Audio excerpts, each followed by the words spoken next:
Hi സുഹൃത്തുക്കളെ, നമസ്കാരം. വിനുണ്. നമ്മുടെ കണ്ടാലയിൽ ഒരുപാട് ആക്സിഡൻറ്റ് നടക്കുന്നുണ്ട്. ഇതിൻ്റെ വേണ്ട വലിയൊരു ആക്സിഡൻറ്റ് നടന്നതാണ്. എൻ്റെ ഫ്രണ്ടില്ല, ഫ്രണ്ടൊക്കെ പോയി ബാക്കൊക്കെ ഇടിച്ച് മറിഞ്ഞ് എൻജിനൊക്കെ താഴ്ത്തിക്ക് പോകണം.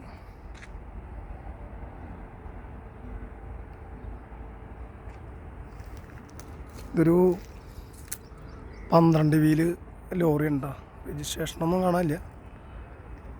ഇടിച്ചിട്ട് ഫ്രണ്ട് ലീഫും സാധനങ്ങളൊക്കെ മറിഞ്ഞ് മലന്ന് മുകളിലേക്ക് പൊന്തി. അതേപോലെ തന്നെ ഒരു വാഗണർ ടയറൊക്കെ ബാക്കിയുണ്ട്, ഫ്രണ്ടില്ല. എന്താ ഫ്രണ്ട് എൻജിൻ റേഡിയേറ്ററൊക്കെ മുകളിലേക്കുണ്ട്. എൻജിൻ ഉള്ളിലുണ്ട്, പക്ഷെ അതിൻ്റെ മടങ്ങി തിരിഞ്ഞ് ഉള്ളിലേക്ക് കയറിപ്പോയി.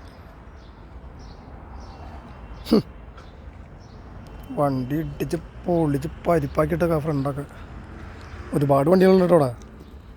അതേപോലെ അതേ മാരുതിയുടെ ഓൾട്ടോ ഇടിച്ചിട്ടൊക്കെ ഫ്രണ്ട്. എല്ലാ വണ്ടികളും ഫ്രണ്ട് ഉണ്ടെങ്കിൽ ഇടിച്ച് പൊളിച്ചാണ്. ടയർ മാത്രം ബാലൻസ് കിട്ടിയിട്ടുണ്ട്. ഇടിച്ച് എൻജിൻ വരെ ഇടിച്ച് മുകളിലേക്ക് മടക്കി താഴത്തേക്ക് ഉള്ളിലേക്ക് കയറ്റി വിട്ടേക്ക. ഒരുപാട് വണ്ടികൾ ഇടിച്ച് കിടക്കണം അവിടെ. ഇതൊക്കെ തവിടുകൂട്ടി. അടുത്തത് കോളീസ്. ഇതാണ് കോളീസ് കേട്ടോ. കോളീസിൻ്റെ ടയറും മറ്റുള്ള സൈഡൊന്നും കുഴപ്പമില്ല.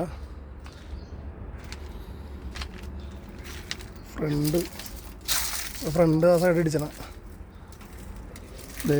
അടുത്ത വണ്ടിയിൽ ഏതാ വണ്ടിന്ന് വരെ തിരിച്ചറിയാനുള്ള. കണ്ടിട്ടൊരു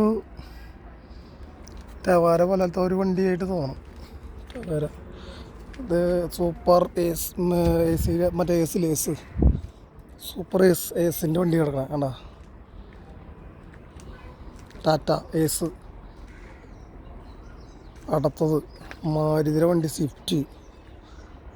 അടിപൊളി, ഒന്നുമില്ല എന്നുള്ള ഫ്രണ്ട്. എൻ്റെ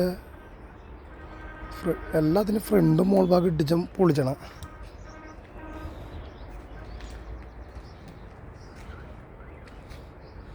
അതേതാ വണ്ടിയാണോ? മാരുതിയുടെ വണ്ടി അല്ലല്ലോ അത്. ഇത് മാരുതിയുടെ സ്വിഫ്റ്റാ. ടൊയോട്ടോ കോളീസിൻ്റെ ഫ്രണ്ട് ഈ ഭാഗം ഇടിച്ചാണ്. ഉണ്ടോ? ഇത് അമ്മച്ച വണ്ടി തന്നെയാണ് ഇടിച്ചത്.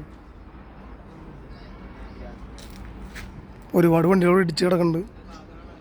ഇത് വാഗണർ അല്ലേ?